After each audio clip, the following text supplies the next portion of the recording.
పెద్దపల్లి జిల్లాలో అకాల వర్షానికి తడిసిన ధాన్యాన్ని ఎమ్మెల్యే విజయరమణారావు పరిశీలించారు.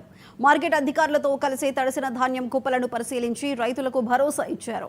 అనుకోకుండా వర్షం కురవడంతో మార్కెట్లో ఆరబోసిన ధాన్యం సుమారు 10,000 క్వింటాల వరకు తడిసినట్లు రైతులు చెప్పారు.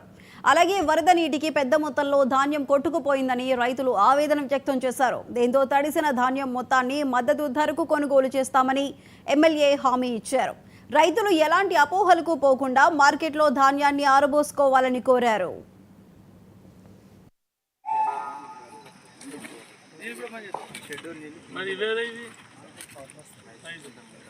రావు మళ్ళీ కలిపి అమ్మచ్చు, లేకుంటే ఒక పని చేయండి. ఎవరు ఊరుతారా ఏం చేస్తావు అంటే నియోజకవర్గంలో మరొక పెద్దపల్లి టౌన్లో తప్ప, గౌరెడ్డిపేట ఈ 2 ప్రాంతాల్లో తప్ప మిగతా ఇక్కడ కూడా మరి వర్షంతో ఇబ్బంది పడ్డటువంటి పరిస్థితి లేదు.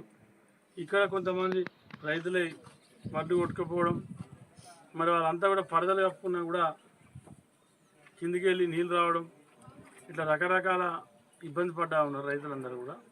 ఎందుకంటే వడ్లు తడిసేమన్నా, రంగు మారినా, మొలకొచ్చినా రైతులకు ఏం ఇబ్బంది లేకుండా తప్పకుండా రైస్ మిల్కి పంపిస్తాం.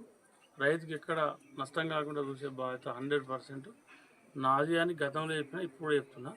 కాకపోతే దానికి కొంత మనం నివారణ చర్య ఈ నీళ్ళలో ఉప్పేసి బాగా కలిపి ఆ నీళ్ళు కలితే కొంత గింజ నల్లబడకుంటుంటుంది, ముక్కబడకుంటుంటుందని చెప్పి వాళ్ళకి మనం చెప్పడం జరిగింది. ఏ రైతు కూడా ఎవ్వరు కూడా 1% కూడా అధైర్యపడాల్సిన పని లేదు.